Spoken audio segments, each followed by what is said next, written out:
The first topic of discussion is the literature review and its significance in research. Though many of us are familiar with some of the aspects what we are going to discuss now, the only thing is many times the literature review has to be done in a very, very structured way. So that is where actually the literature review plays a very, very important role in any research, not only in architecture field. If you take any social science or engineering or technology or whatever, even medicine, you take any field, actually, the literature review plays a very, very significant role. Because whatever we do, actually, we need to understand what is the work that has been already done and based on which actually we propose our work. Let us talk about the objectives actually. See, when you talk about the objectives of literature review, it helps researcher to understand the existing body of knowledge. That means what is already done in this field. That means what is already known to the people, what is already published, and where new research is needed actually. What is needed to be known, what is known already, and what is to be known. So that is the first objective. Second, to get a solid theoretical foundation for the proposed study. That means you have to relate your proposed study to what is already known. That means what is already published or what is the research done in that field. That becomes a kind of a foundation for your study, for the proposed study, based on which you built your study actually. And third objective is to substantiating the presence of the research problems. Here, good literature review, you will be able to work on or substantiate why that research is required. It means you will try to identify what are the gaps, what are the limitations in the previous research in that field. And based on that, actually, you actually substantiate the need for the research problem or the research in that particular field. And that will also help you to formulate your research questions and hypothesis. I can put it this way, actually.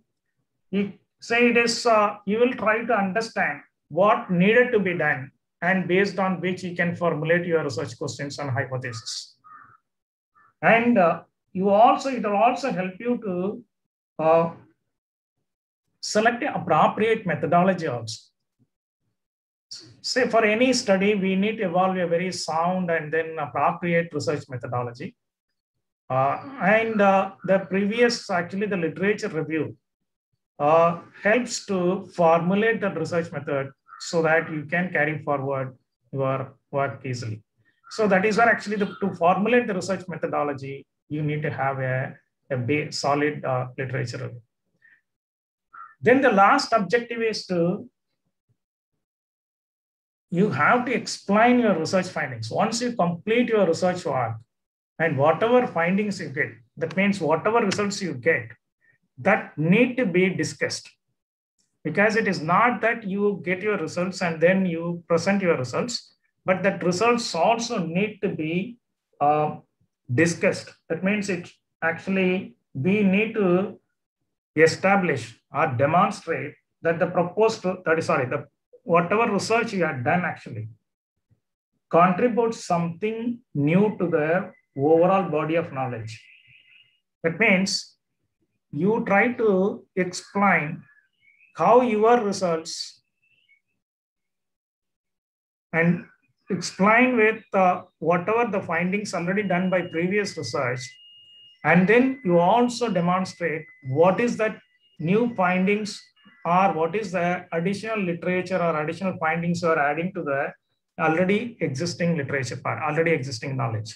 This is very important because any PhD thesis, actually, you have to contribute something new to the overall body of knowledge.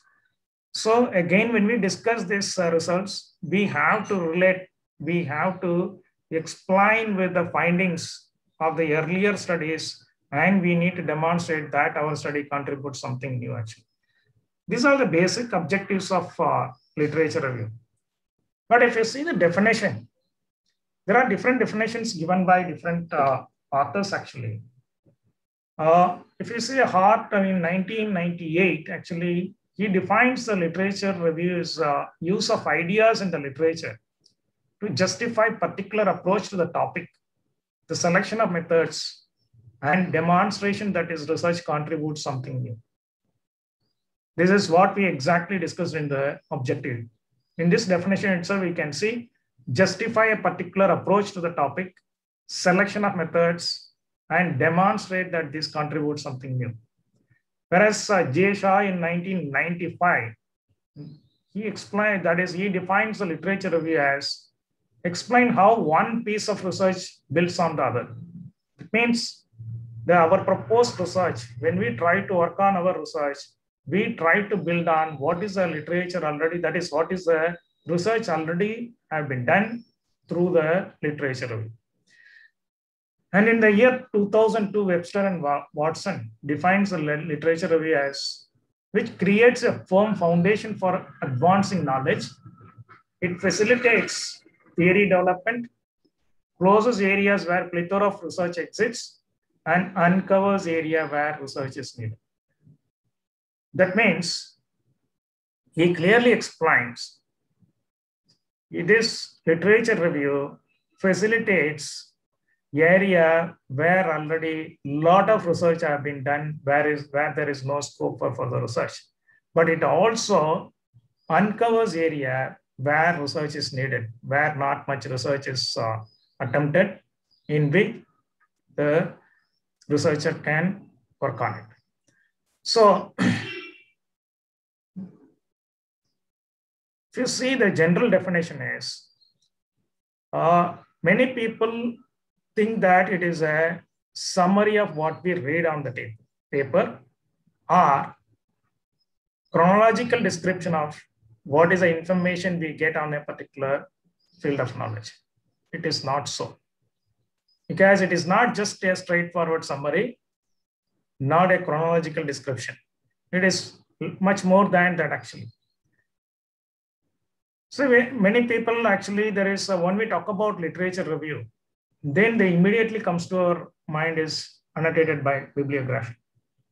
There is a difference between annotated bibliography and also, between the annotated bibliography and literature review.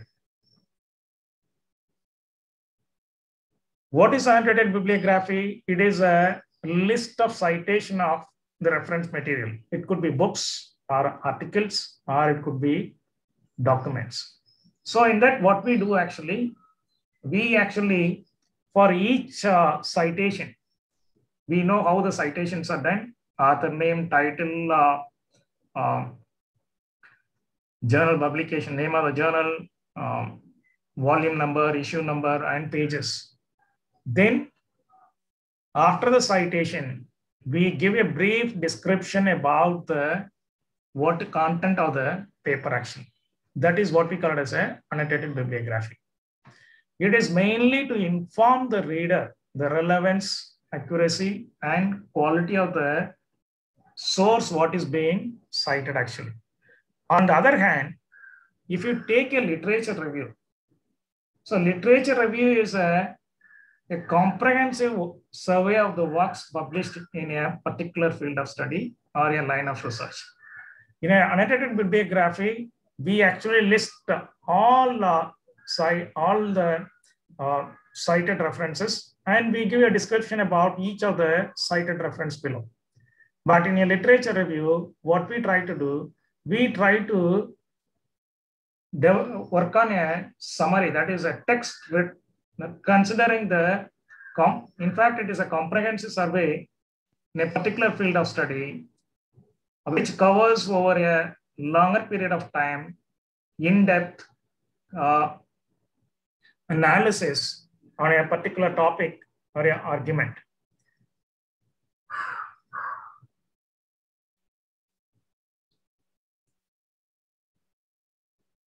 So in a literature review, what we do is actually, we don't go by each cited paper or the book or the reference material. Yes, we have to take the annotated bibliography, and then we need to work on that literature. Sorry, we have to refer those literatures, and then we actually do a in-depth analysis of the knowledge what is being given in each of the paper. And when you present this literature review, actually, it has to be more of a comprehensive survey where actually we actually do a kind of a summary of the whole literature, what is being referred.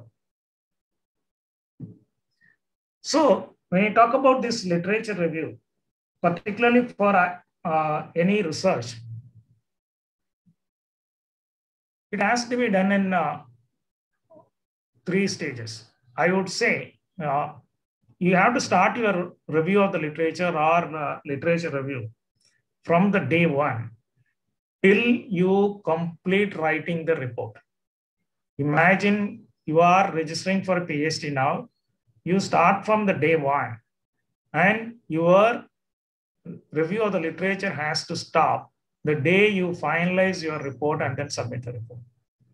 That means you have to keep on referring the literature because there could be additional publications which we need to refer, and then based on which you may have to update your, not the work, at least you have to update your report. So basically you can classify into 3 different stages. One is what we call it as a early period, second is the study period, and third is the final stage. In the early period, actually, what is required is we need to establish the context and rationale for the study. It means we need to do an extensive literature review because here the literature review has to be done in a very, very extensive manner.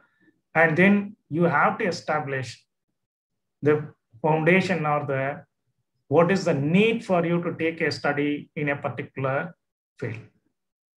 And also to arrive at your choice of research focus, research questions, this early period literature review is very, very important.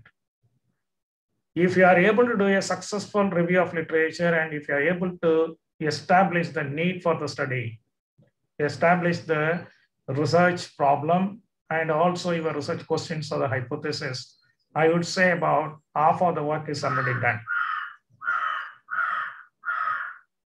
And second part, it is a study period. In the study period, what we try to do is we try to make sure that we keep in touch with the current relevant research in the field, which is published during the period of the research.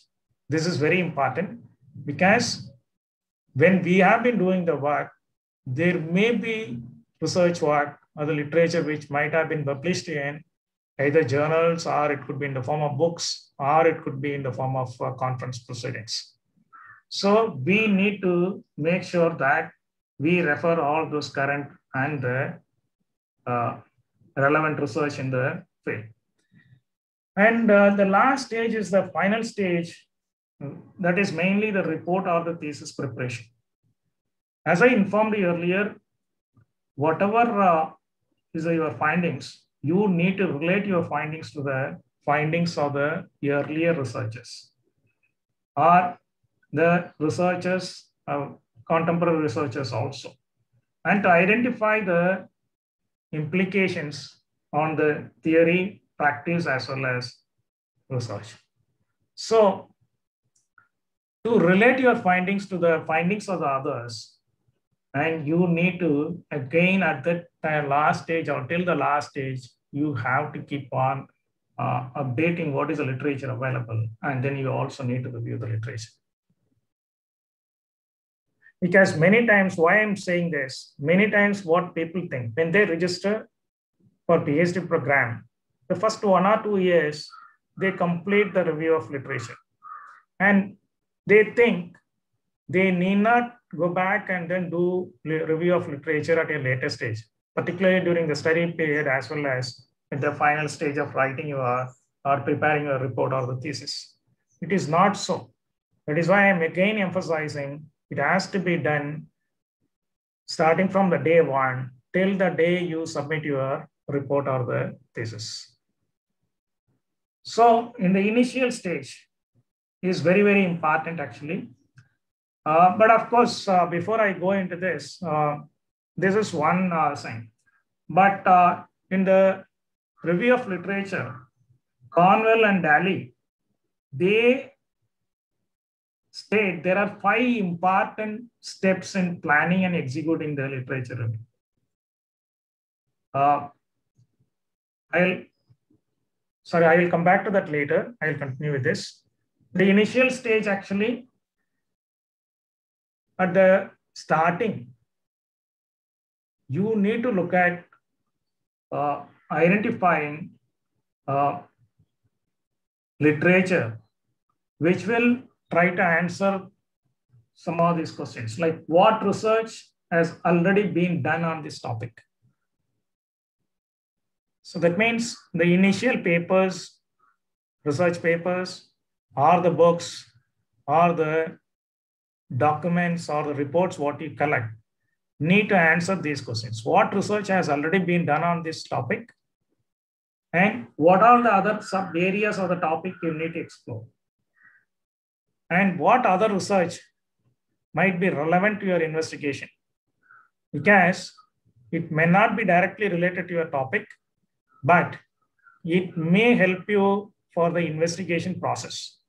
That is where actually the initial research, initial search for the literature, it has to be done on your topic of research, the various sub areas of your topic, and the other areas of research which may not directly related to your topic, but it may be relevant for your investigation, the type of investigation what you develop. So it might help you to do that.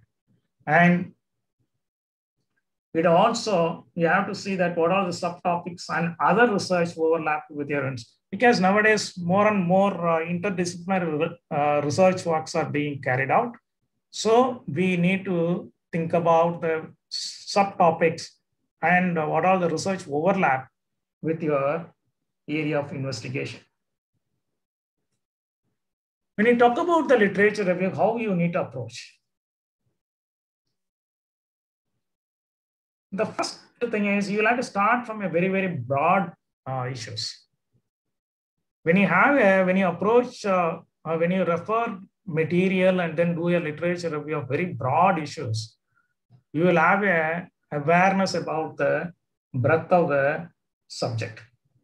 So when you are able to present, you will be able to demonstrate that you are aware of the breadth of the entire subject actually. For example, if you take a particular topic, then actually you may have to go back and then see what all the theories related to that, or some of the basic fundamental concepts related to the topic. And then there may be a lot of theories developed over time, and there could be a chronological development over a period of time. So all that you need to go through that and get kind of awareness about all that. So that is where actually we'll have to start from a very, very broad issues. Then once you have completed that, then narrow your focus to deal with the studies that overlap with your research. The second stage, what is your, because when you start your research, you'll have your area of research is defined. The second part, you focus on the study that overlaps with your research. There actually you collect what are the relevant papers, relevant documents, relevant research papers, reports, books, and all that. And then there you need to focus more time on. Then finally, you have to focus on research material which directly related to your specific investigation. The first one, entire, that is a very, very broader issues. And the second one, the studies which overlap with your research. And third, which is directly related to the studies.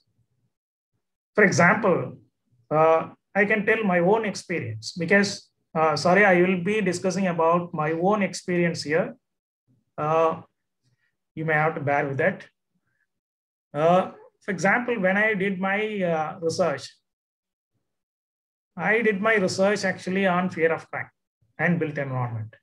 In a broader issues, say I talked about, say the overall theories associated with crime, fear of crime, and then all that through the form of books and other published information, various theories, what are the chronological developments, all that it is being referred. The second one, though it is a fear of crime and built environment, say I have to refer papers which are related to fear of crime to other issues, fear of crime and other issues, not fear of crime, crime and other issues, crime and built environment.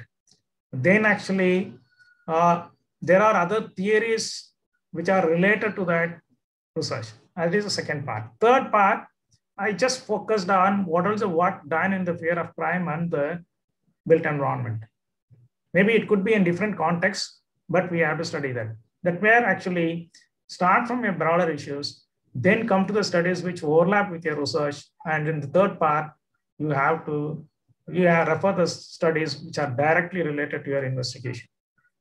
But if you see the time you need to spend on each of these for broader areas, you have to spend least time.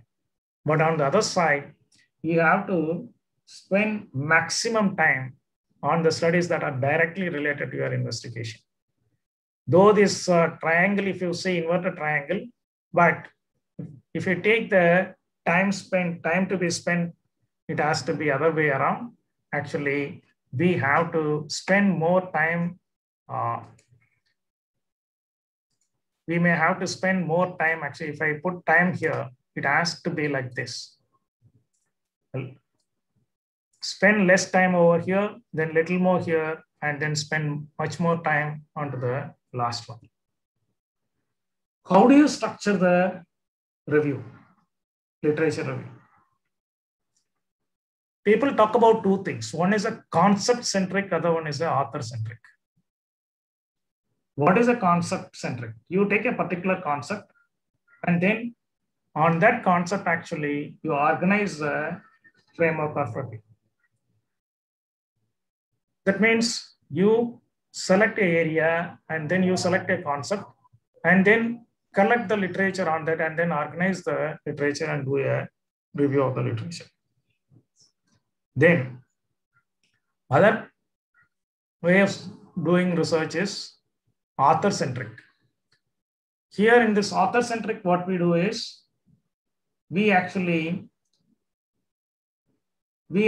few authors, and then we try to list what all the various work done by these researchers. Because even the author-centric also, you may have to find out who are all the authors who has done a lot of work in that field actually.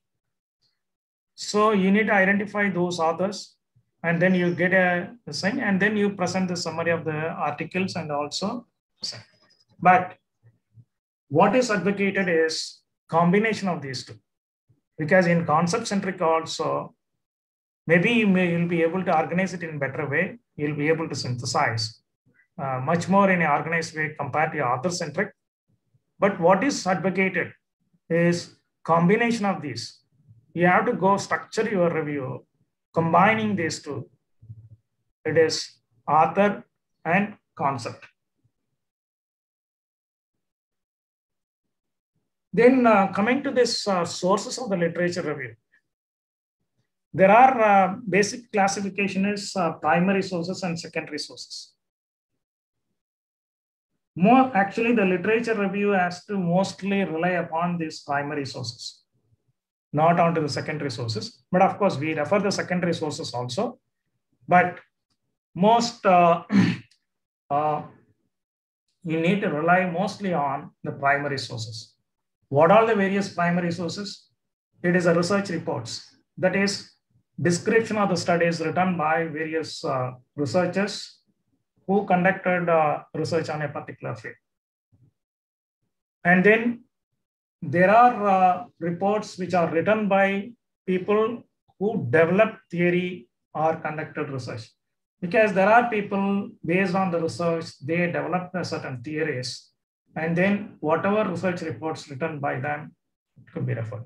And published literature in the form of books, reports, journal papers, and all that, actually were actually credible or own based on the literature review, that is literature published based on their own research studies. All that is being classified as primary sources. Whereas if we take the secondary sources, here, description of studies prepared by someone other than the original researcher. Sometimes what happens, people at different people who has not actually done the research, they will describe the research studies done by the others actually. That is what we call it as a secondary. Even sometimes what is happening, even people write about theories, people write about research studies, people write about published information, which is they compile the information and then they publish it actually. So secondary sources also could be used, but you have to primarily concentrate on primary sources. But we actually use the secondary sources when primary sources are not available, or sometimes in the secondary sources, the advantage is sometimes the people who write the secondary literature, that is a secondary, that literature actually, they express their opinion on an issue or an research problem or on the results of somebody's research actually. So that might help you to get an external opinion on an issue or a problem or even on the results of the other people. To get a second opinion or another opinion, you can refer to secondary sources. So basically the sources could be in the form of books, journals, conference proceedings, even published or unpublished thesis, encyclopedia, research reports, magazines, electronic database. But actually, you need to rely more on the academically authoritative text. What are the authoritative text? They include books, journals, research reports, and government publications. These are all the academically authoritative text. That means which is published in the form of a book or a journal article,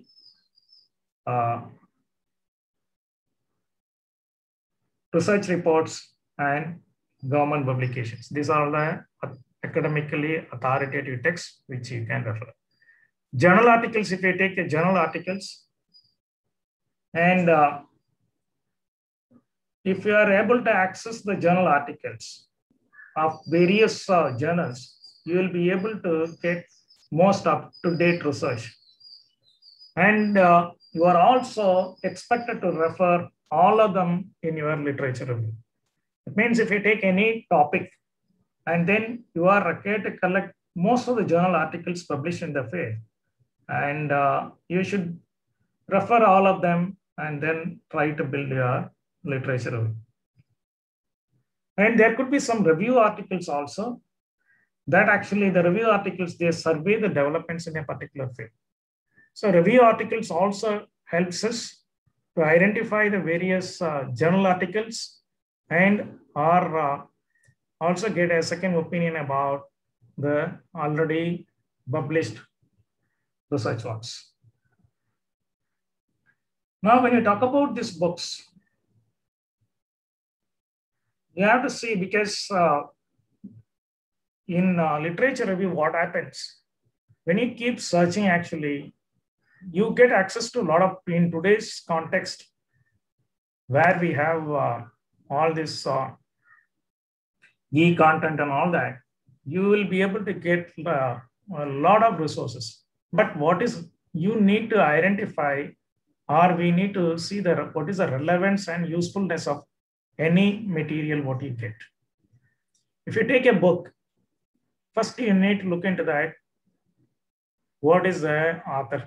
Whether that particular author has contributed significantly to the field of research what you have taken. And second is, what is the title and the date of publication? The date of publication is important because you have to refer to the latest edition of the book. Then the relevance. You have to see what is that, how is it relevant? That normally, if you see, the publisher's price on the cover, not a cost actually, it is they give a kind of a description about the book on the cover. And also, if you see the editor's introduction in the first one of the first few pages, you could understand what is the relevance of the book with reference to your area of research. Then you need to look into whether the required information is available in that book. That means you have chosen a particular field of study as your research. But you have to see whether that required information is available in the book, for which you will have to look into that contents page and see whether the information what you are looking for is available. Then how this author is, if it is so, then you have to see what is the author's approach. How authors are approached that literature in that book. So you have to look into that introduction chapter. Then, of course, you need to look into the author's presentation, that you can look up item in the index. The author's presentation, you have to say, you cannot, because many times we may collect many books and we may not have time to go through all the books in detail.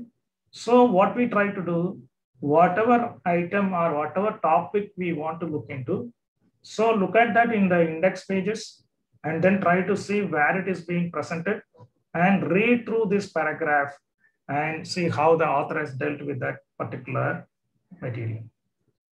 But of course, the range of author sources also will help you, because you can get it from the bibliography, which could, based on which you can do a further research, literature research, and then do a literature review. When you talk about these journals, again, the relevance is important.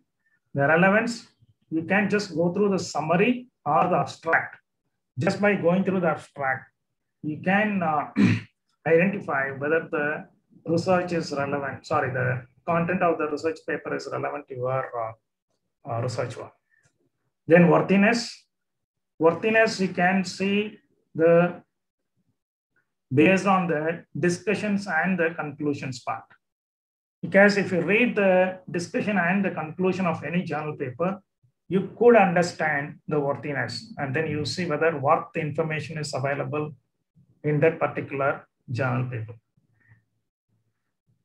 So then comes actually useful, whether the information what is there in the thing is useful to you. That you read through the introduction. Just by reading the introduction, you will come to know whether it is useful. That means when you select when you refer any journal paper, first you need to look into the relevance.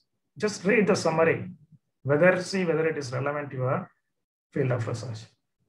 Then whether the paper gives a worthy information, go through the discussion and the conclusion part, and then see what they have discussed and then concluded. That gives you the worthiness. Then third part, whether it is, to what extent it is useful to you. Go through the introduction part, that will give you. But once you found that journal paper or the research paper is useful to you, then actually you have to read the whole article. I would say some of the important article needs to be read more than one time. Because when you read the first time, you may not be able to understand, or you may miss out very important cues or the points that are given in the literature or in the discussed in the paper. So you have to see that when you go through the sign. So we have to read the lines very, very carefully. We need to understand what is being,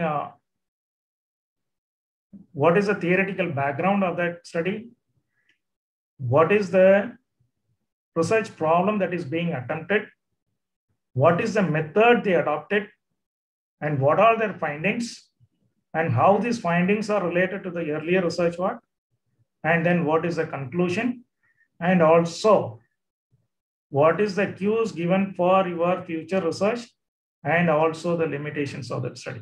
So that you should be able to get from any journal or the research paper. When you talk about this research papers or for the literature review, the quality of the papers, what you refer is very important. When I say quality, how do you define that? Hart states that quality means appropriate breadth and depth, rigor and consistency, clarity and brevity, and effective analysis and synthesis. See, it has to have, because the paper what you refer, or the literature what you refer, it should have covered that entire breadth and depth of the area. And the research should have been done with a lot of rigor as well as the consistency. There has to be a clarity, and they should have used effective methods for analysis, getting the results, and then do a synthesis. So all this, if these are all attempted, then we can say it's a quality information. But how do we say, just by say, we cannot, because we cannot do the evaluation whether it is a quality one or not. Normally, quality literature, so when we have this peer review process, because if you see most of these journal papers, it's all peer reviewed. So the papers which undergoes rigorous peer review, double-blind peer reviews. So these are all quality literature. So the peer review process is a mechanism to control quality as well as also to eliminate flaws prior to the publication of research manuscripts.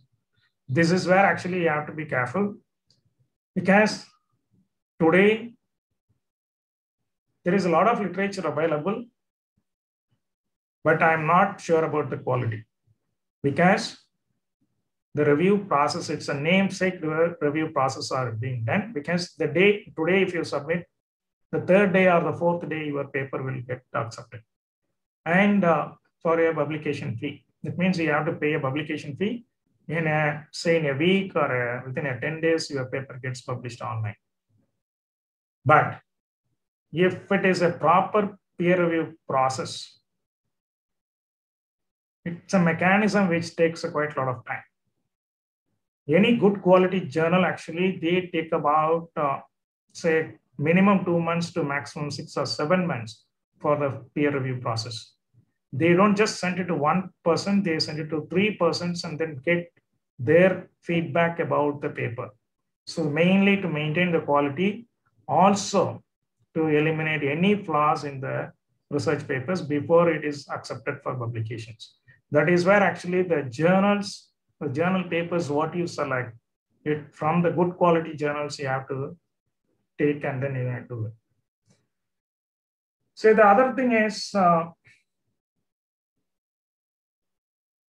proceedings, and because there are a lot of conferences that are taking place. And these proceedings from the conferences, there are certain conferences which are conducted for profit. Or there are conferences in which the papers that are submitted are not subject to proper peer review process. So I would say such conferences you can restrict, and then you cannot actually, you need not totally depend on those proceedings or the papers that are published in such conferences. But there are conferences which are run by reputable research and professional associations. So if you take professional associations like EDRA or International Association of People Environment Studies, there are so many international professional associations, they conduct conferences once in 2 years or once in 3 years. Okay. There actually they start, every paper, it undergoes a proper peer review process.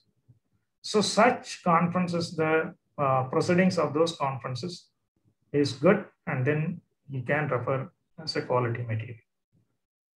Coming to this other things like professional magazines or the newspapers, again, actually, it should be restricted to factual information, because we cannot quote that as a very factual information, because these, what is being published in most of the professional magazines or the newspapers, its a theoretical background level is low, and it mostly oriented towards application. But of course, you can, when we work on the foundation for your research, the newspaper articles or articles that comes in the professional magazines could be used. Your source of information, you can discuss with your faculty members and then the fellow researchers to get ideas about the good sources, a list of sources, as well as where to look for relevant literature.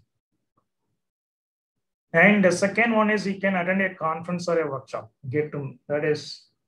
So there are conferences. For example, the conferences which are run by internationally, excuse me.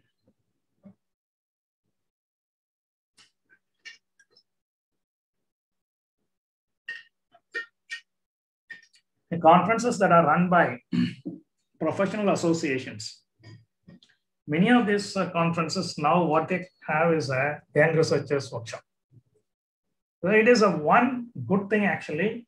If you attend this young researchers workshop and then present your work, you try to understand or get to know what are the similar research activities that are being carried out in your area of research. And you also, just by listening to various authors or various people presenting their research, you will also understand what are the various reference materials relevant for your area of research that is available. So you can actually, it will be very useful actually. And not only that, when you attend a conference, you can also, you get a chance to meet people, those who are doing the research in the similar area, and you will be able to also meet and discuss with masters who have done a lot of work in that area. So attending a conference, particularly this young researchers workshop, is very, very useful for the people who just started the research. But of course, the source of information, we can go for keyword or the author search. Then when you search a literature database, you have to select a topic that is your area of the research and translate them into keywords or the key terms.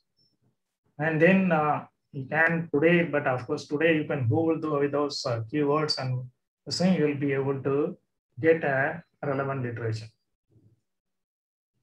But of course, whatever literature you collect, it should not be confined to one research method or research which is carried out in a particular geographic region, or it should not be limited to just a set of journals. Of course, searching the literature database, today you can totally depend on online database, because online database is far more efficient than searching the stacks of the journals in the library. And searching online, there are many possible databases where you can conduct an online literature search. And online literature search also, see, what is required is you may have to combine this online search with hand searching, because you get an online search, get a material, do a hand search from the reference list, select the articles, and then go for a further getting the literature from the reference list. So how we go about this keyword or the author search? If you know who are the authors who has done good amount of work in that particular field of area, take the author name and then you can Google and then you can download their publications, or you can use a specific word actually. So specific word or a key phrase, that is what we call as a keywords. And then, but keyword searches are the most common method of identifying the research. And then, for example, in this, the keywords what I used is perceived personal security. So it gives actually a kind of research that is being published in different journals by different authors, research that are being carried out in different geographical locations and all that. Second is you can actually Google that author's name, and also you can see what are the papers published. So you could see once you type in proper author name, you will be able to get more or less most of the journal papers published by the author. Then if you want to know actually the papers published by a particular author in your area of research, then you have to combine the author name and the keyword. Then you will get only those articles actually. So what like this, you can collect some basic literature to start with. Once you have the basic literature, then how to add on to that list of literature available for you to proceed with. The basics, for example, if you have a research paper, then if you want to collect more research papers, either you have to do both, not either, both backward search as well as the forward search. If a backward search is reviewing the reference of the articles, if you have collected an article or a journal paper, go through that paper and then refer the references that is given at the end of the paper. Then actually from that references, you actually take a specific paper actually. For example, here we have this at the end of the paper, we have these references. So either we can do backward reference search. That means you can take any one of the reference and then search that and then get the paper, or backward author search. You can see some of the authors who has published important papers or who have been referred, the author who have been cited at many places in the research paper. That author, you can do a backward search, or you can also, that is, for example, here, this is either you can take and then do a Google search, or you can search and then you can get the paper, or go for the author. So just who has done a lot of work, who has been cited at many places, take that author name and then try to get the paper. Or what you can do is you can see the keywords actually. What say in that paper, the paper what you have published, what are the keywords that are being used? Take those keywords and then again do the literature search. This is what we call it as a backward search. The other thing is what we call it as a forward search actually. Forward search is, there are two things actually. One is when you review a paper, you try to know what are the papers published by that particular author after publishing that particular article what you are reviewing. That means reviewing what the authors have published following the article. That means what are the new articles published by the author, and then search for it.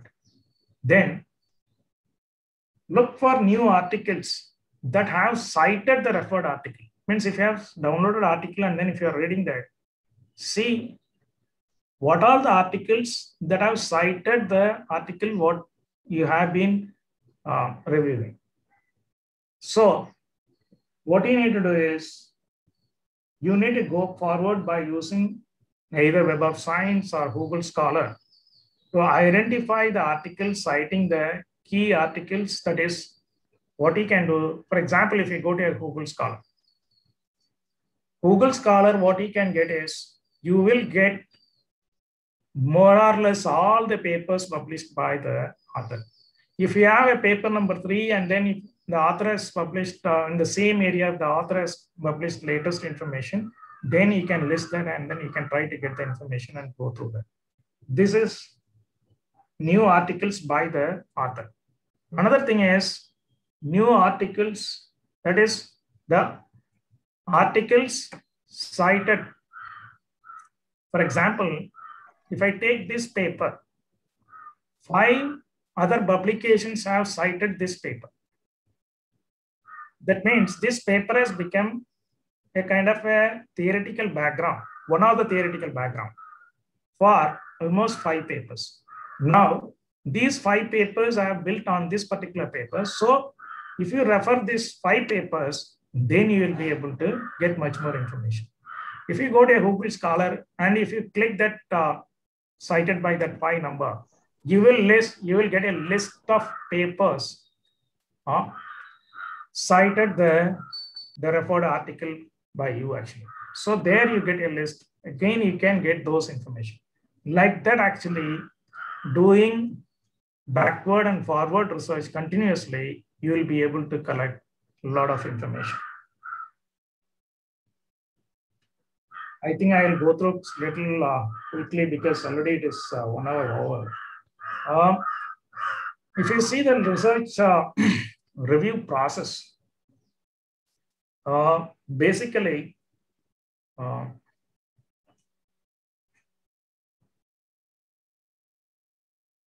if you say Bloom's 6 levels of education learning objectives, I think it starts with knowledge, that is, know the literature, comprehension, application, analysis, synthesis, and evaluation. This is actually Bloom's 6 levels of education learning objectives. This is used by various people. For example, here, Levy and Ellis in year 2016, they actually worked out the literature review process. They also in the process, they are given 6 stages. It is know the literature, comprehend the literature, apply, analyze, synthesize, and evaluate. Let us discuss about each one very quickly actually. In this know the literature, what we try to do is we try to restate the previously learned material by recalling the facts.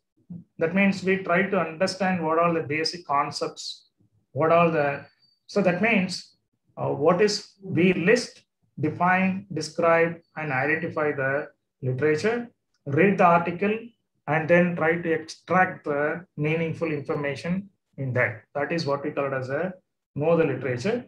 But no, in that stage, to know the literature stage, note taking is note taking. That means taking notes is very, very important, because this note taking has several advantages, like you can avoid unintentional plagiarism. And by doing this, you will be able to focus what is important and what is not important, to understand and remember the material. Because in research, what is more important is whatever literature you refer, you need to understand that, and then you also need to remember that actually. So that when we are right, and then when we work on your research proposals, we will be able to make the connections properly. And to structure the assignments, what we are searching actually, this note taking helps a lot. And then the second stage, comprehend the literature. It is mainly demonstrated by activities such as summarizing, differentiating, interpreting, and contrasting. That means what we try to do is we try to get the meaning or the significance of the information, what is being available, what we have gone through actually. And third part is apply the literature. That means what we try to do is, suppose if you have read about, say, 10 research articles, and in the area of research, if we have, say, 4 or 5 concepts, and what we try to do, we put it in a kind of a matrix, which articles deals with which concept. Sometimes an article can discuss about more than one concepts also. Now it's a kind of a matrix we try to create, and then identify what are the major concepts that are related to your field of study, and placing the citations in the correct category of the concepts, we try to apply the literature in a kind of a matrix format and analyze critically. This is very, very important. This is where the success of your entire literature review lies. Say in your analysis part, you cannot be just descriptive. You cannot just describe the literature, but you have to make a critical analysis. Critical analysis means what? Asking yourself whether you agree with the viewpoint of the author, or if yes, also why. If you are not agreeing with that, why? That means what makes you to agree or disagree with the author actually. That means every paper you need to actually do a critical analysis. So for which actually I will quickly tell you some points how you do that, because this is very important. What is the problem or the issue the author has formulated? When you go through the paper, just look for what is the problem or the issue the author has formulated. Then whether this problem or the issue is clearly defined, and what is its significance. That means the scope of the research problem, severity of the research problem, and also the relevance of the research problem. Then what is the approach, or what is the theoretical background through which the problem is approached? Then you can also, if you have the different perspectives or the different approaches based on the broad literature, then you can also see whether that problem could be approached by a different or another perspective. Then what is the author's theoretical framework? Then what is the relationship between the theoretical framework and the research proposal of the author? Then what is to what extent the author has evaluated the previous research? And in that, when you read that carefully, you can also understand whether the author has demonstrated or about the previous literature, whether he is agreeing or disagreeing with the certain points, or he is trying to find some gaps, limitations, all that you should be able to understand. And then you can also see in its research methods how well the method has been developed based on the literature background and based on the nature of the research problem. And what is when you talk about the method, you also need to take into account the measurements that are used for whether what is that scales that are being used for measurement. How accuracy the data could be collected in the method that is being adopted. Or the method what is adopted for data collection is the valid method of and you also need to take into account what is the analysis that is being adopted for analyzing the data. Again, it has to depend on your research problems and the variables that are being acted. You have to see whether appropriate statistical analysis or any other form of analysis used to answer the research questions. Then you also need to see how this research findings are reported. and then how this research findings are discussed. When it is being discussed, what is the argument that is being built up? And then you also need to understand in what way this article contribute to the understanding of the problem, or what is the new literature it adds to the field, and what are its strengths, what are its limitations, and say these are all some of the things you need to look into that. Say this what is important is many authors, they themselves report their limitations also. That also you need to look into that. That is where actually, these are all some of the points I'm explaining how to go about the critical analysis of the literature. Each paper, you have to look for such information. Then only you will be able to critically analyze each of that paper, and then you'll be doing a justice to the literature. Next comes the synthesize. Synthesize is you try to bring together all the materials from the different sources and you create it as an integrated whole. Literature review, we don't present it paper by paper wise. It has to be combined. Though you study from the different materials, different articles, all these have to be combined, and then it has to be a single or a integrated literature has to be built on that action. It's a kind of a structured review of the relevant work in which you build a kind of a coherent argument for the study that you are doing. That is very, very important, because when you talk about synthesis, there are two things. One is you make a structured review of the relevant work. Then second, you also make a coherent argument for your study that you are going to take. So that is, you need to do it in the synthesize part. But of course, the last stage is evaluate.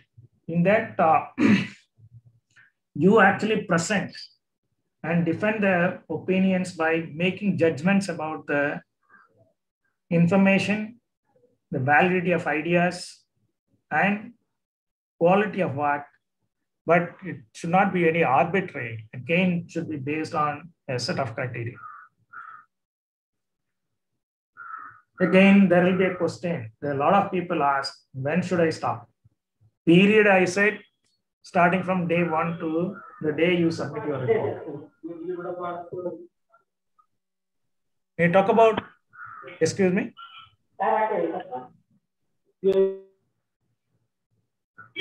Shall I continue? So yes, sir. Some participants might. Okay.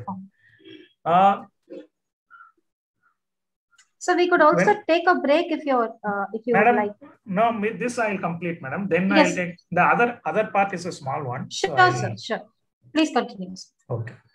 When you talk about literature, the numbers are not very important. Because many people say, sir, I have collected 50 papers. Is it sufficient?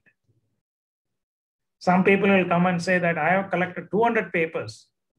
Is it fine?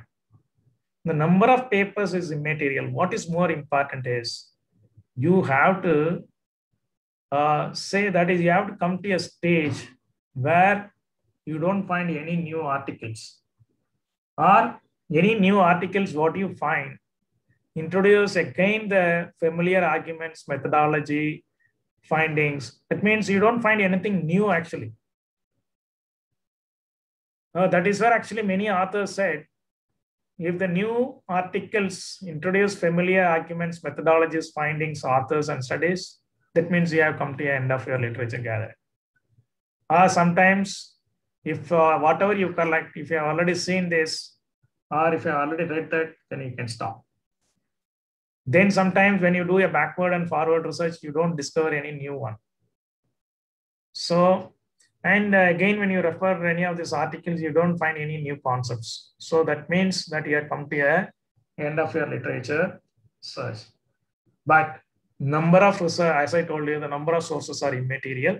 What is more important is the quality of source and how well you use the literature and how to interpret them for your research, building your research questions and methodology. But of course, relying on very few sources. Okay, sometimes what happens, some people, they take one or two sources as a base paper and then they actually design their entire research based on those two papers.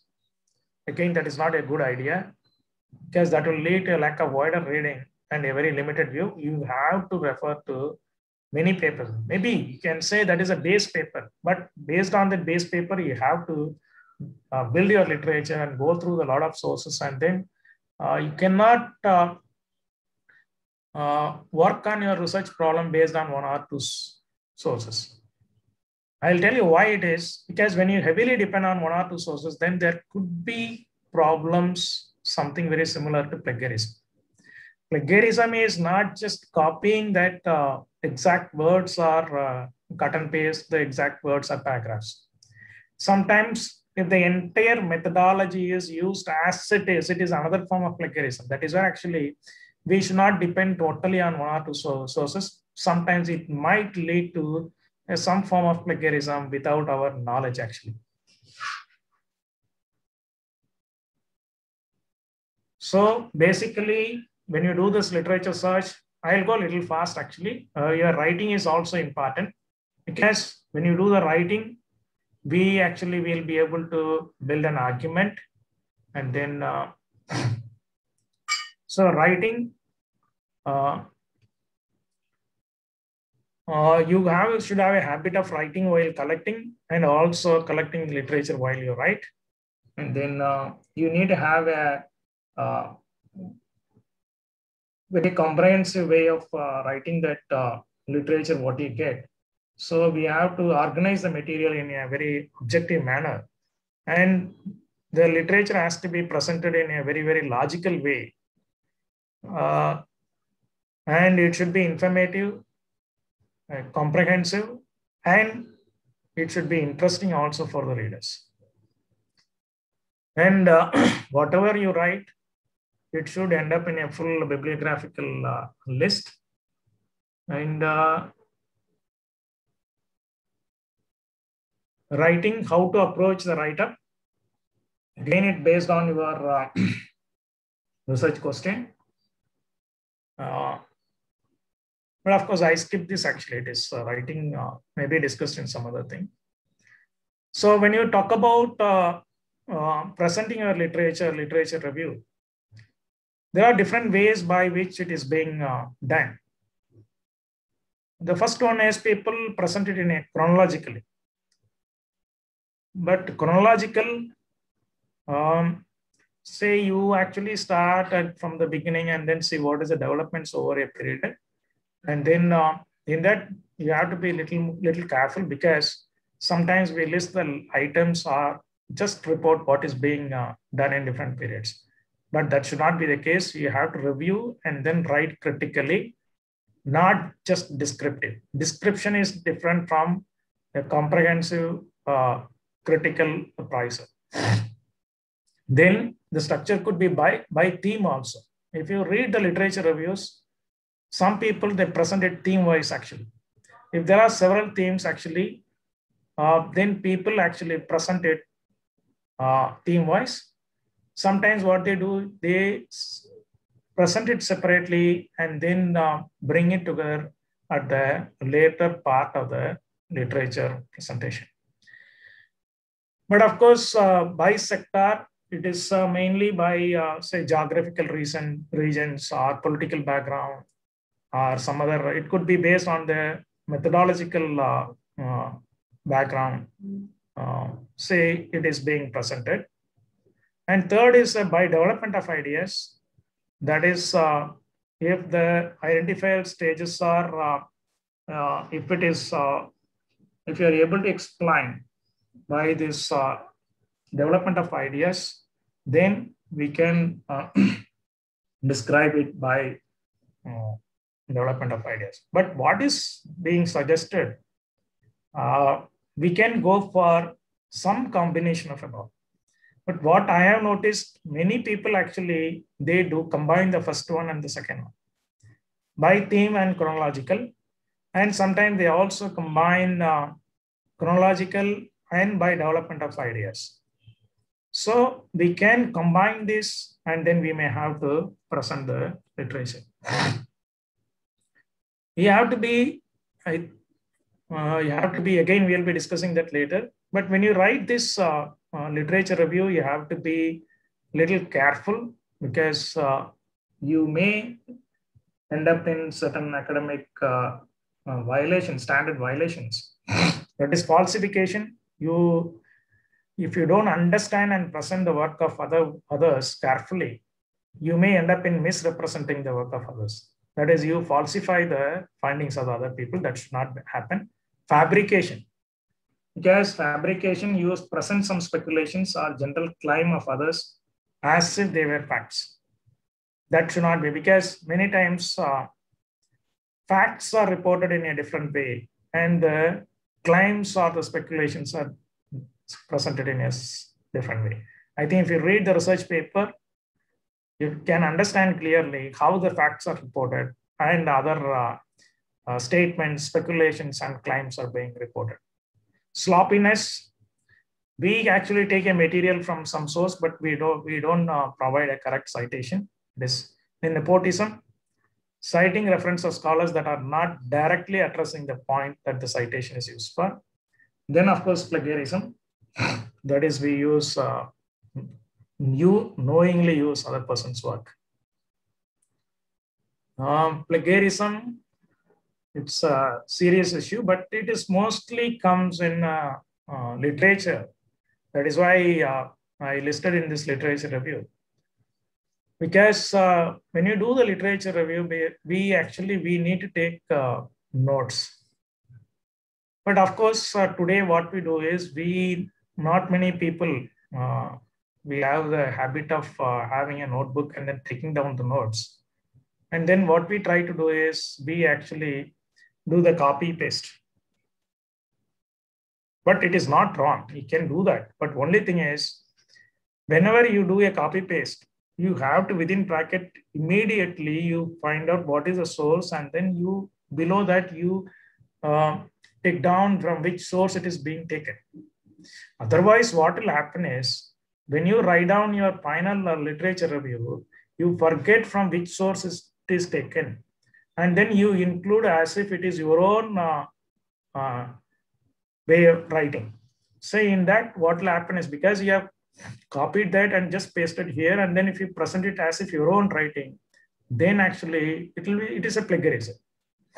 Sometimes it happens accidentally. That is what I'm saying. So whenever you do the copy and paste, just you have to immediately you copy and paste the author's name also. So, but best thing is how to avoid this plagiarism. Describe the literature in your own words. Read the literature, understand the literature, comprehend the literature, then describe the literature in your own words. But sometimes like definitions or some important quotes by various people, you may have to use the exact words. These words could be quoted within inverted commas.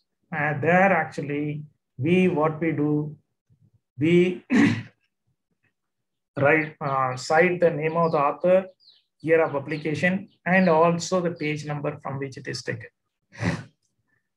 And whatever material we take it, though we might have changed that, we might have written in our own words, but again, it is taken from some other reference. So you have to acknowledge that by citing that reference.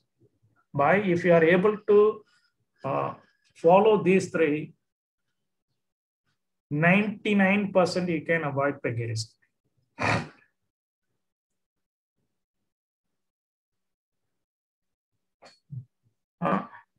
Madam, shall I just take 5 more minutes? Yes, sir. Okay, quickly, I will go into how this research question and hypothesis are formed based on your literature review.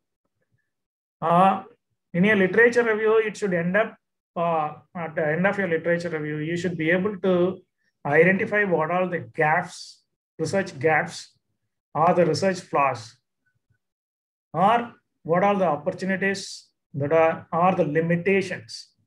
You can identify the previous literature. From there, you build on what is the scope for your future research. Then based on which you formulate a very broad research question. Once you have a very broad research question, it could be translated into number of research objectives or the research hypothesis.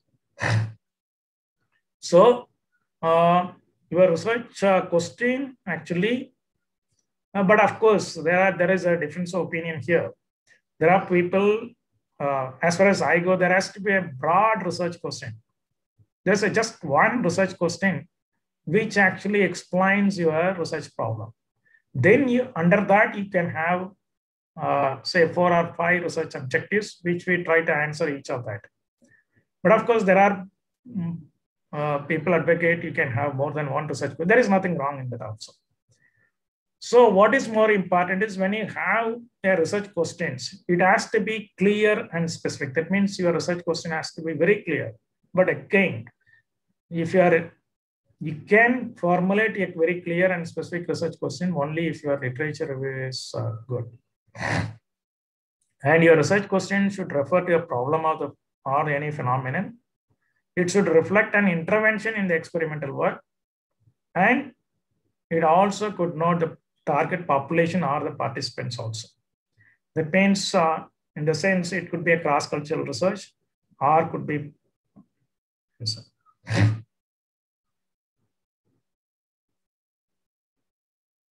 and then you can formulate the research question based on your literature review. And of course, once your research question is done, then based on your literature review, you will be able to work on appropriate research methods to answer your research question. So,